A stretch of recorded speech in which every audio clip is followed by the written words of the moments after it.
Hey, what's up everyone? It's another day, another blessing, another vlog na naman po tayo. Dito tayo sa service center. Dito ako nagpapaservice ng motor ka dito sa Gesture, tabi lang yan. Ayan, oh. Dito yung kanilang shop. Dito si kuya yung aking mekaniko. So from time to time dito na ako nagpapaservice. Sa kanya mula din sa brake. Ano pa yung mga na-service dito? Yun, doon pinalitan yung gear, yung bearing dyan, yan. Dahil nga nasira yung bearing. So dito na tayo lagi nagpapaservice. CVT naman tayo today. Of course with kuya yan.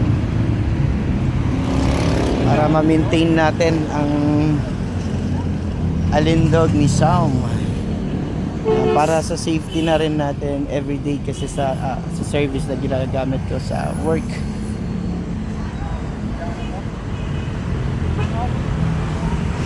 Yan, so pa-service muna bago pumunta ng work.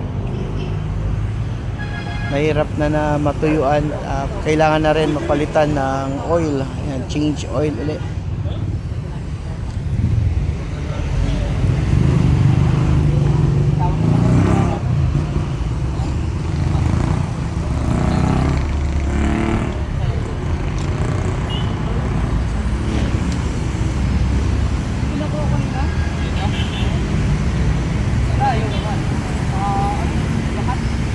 Titignan natin kung uubra yung center spring ng ADV kasi kailangan mapalitan yung center spring ng clutch nito.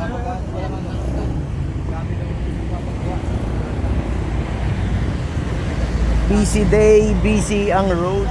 Kahit Sabado, napakarami pa rin sasakyan at napakainit nga ng panahon today.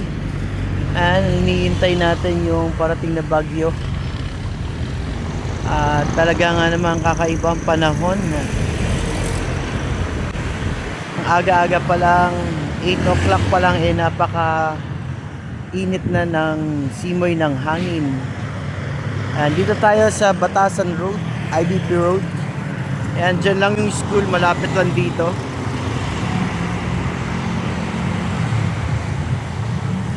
And very accessible sa akin to, kaya dito ako nagpapaservice.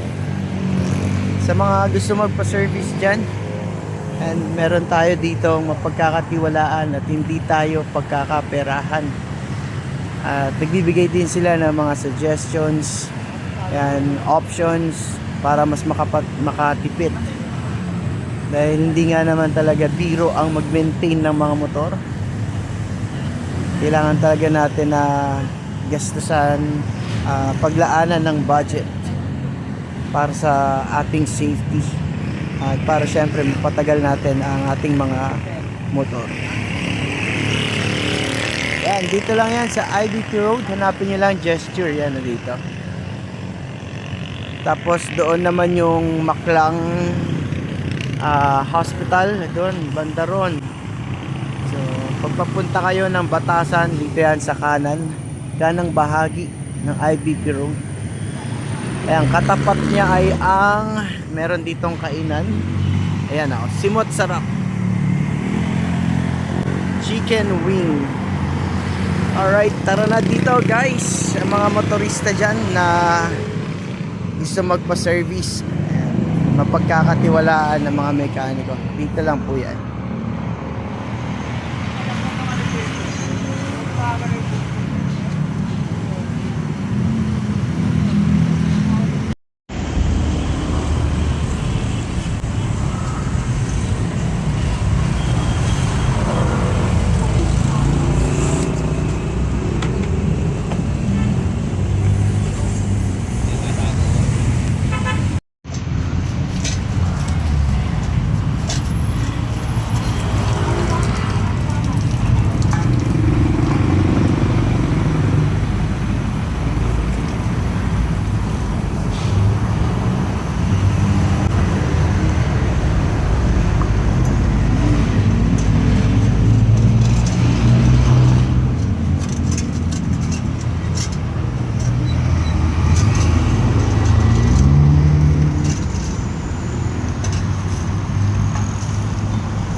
parami na ang mga dumarating. Papaayos din sila ng mga motor. Sana nga mapalaki na nila itong pwesto para ma-cater nila lahat ng customer. Yung iba eh babalik na lang daw kasi nga wala nang space. So yeah, patapos na tayo, then change oil naman later para isahang service na lang.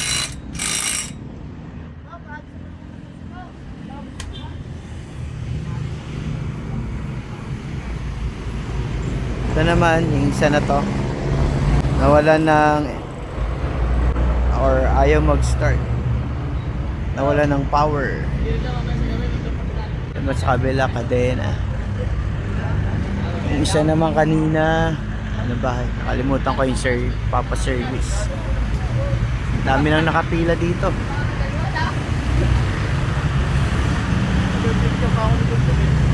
Paldo na naman sila, daming servicean.